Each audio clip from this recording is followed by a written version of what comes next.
मंडळी, आपण आज बघणार आहोत कलमी आंब्याचा साखरांबा. 1.5 किलो कैरी, 1.5 किलो साखर आणि 15 अख्खे वेलदोडे असं मी प्रमाण घेतलेलं आहे.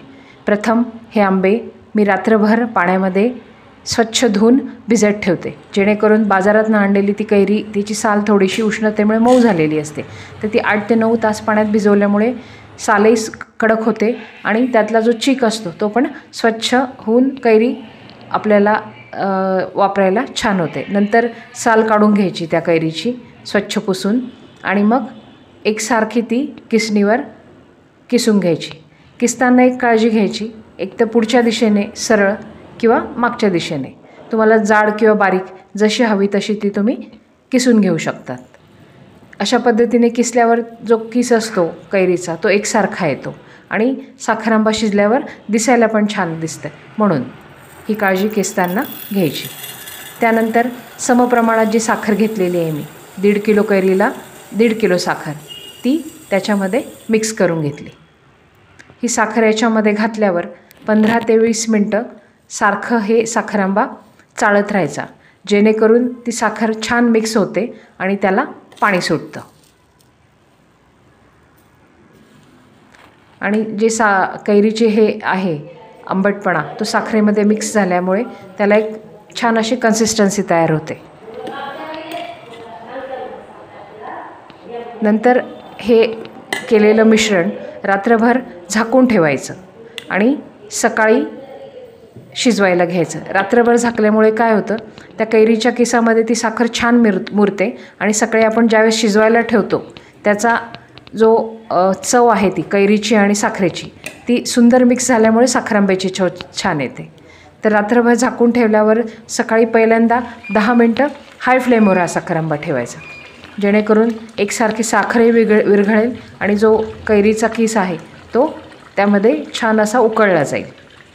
मग 10 मिनटानंतर गॅस उरल्या वेळेवर पूर्ण वेळ मंद आचेवर ठेवायचा.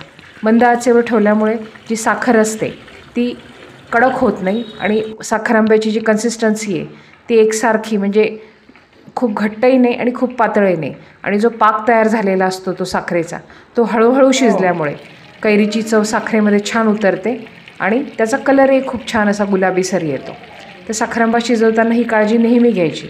पहिले 10 मिनटं हाय फ्लेमवर आणि नंतर उरलेले 30 ते 40 मिनटं, जेवढा आपण साखरांबा शिजवायला जवळजवळ 40 ते 50 मिनटं लागतात, उरलेले 35 ते 40 मिनटं कंटिन्युअस हा कमी गॅसवरच ठेवायचा, जेणेकरून मंद आचेवर एकसारखी ती कैरीही शिजेल आणि साखरेचा पाकही त्याची एक तार अशी छान येईस्तोपर्यंत तो शिजतो. तर ही काळजी साखरांबा करताना नेहमी घ्यायची. तर तुम्ही बघता आहात व्हिडिओमध्ये की 40 मिनटानंतर साखरांब्याचा कलरही छान असा गुलाबीसर झालेला आहे आणि साखरेचे जो वरती आलेला फेस होता तो सगळा निघून जाऊन अशी ट्रान्सपरन्स कन्सिस्टन्सी साखरांब्याची तयार झालेली आहे.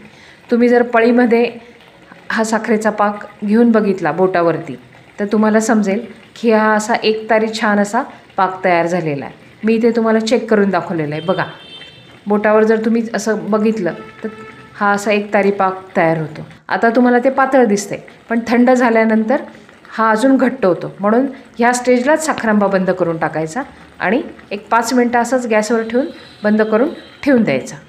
मग पूर्ण तयार झालेला साखरांबा असा छान ट्रान्सपरंट आणि शिजलेली कैरी तुम्ही जर दाबून बघितली तर ती अशी छान मऊसर झालेली असते. बरणीमध्ये भरताना थंड झाल्यानंतर एक हे करायचं, ती बरणी आधी ज्या बरणीत तुम्हाला भरायचं आहे ती बरणी गॅसवर शेकवून घ्यायची, जेणेकरून त्याच्यातलं जे मॉइश्चर असतं ते निघून जातं. आणि साखरांबा नेहमी पूर्ण गार झाल्यावरच भरायचा.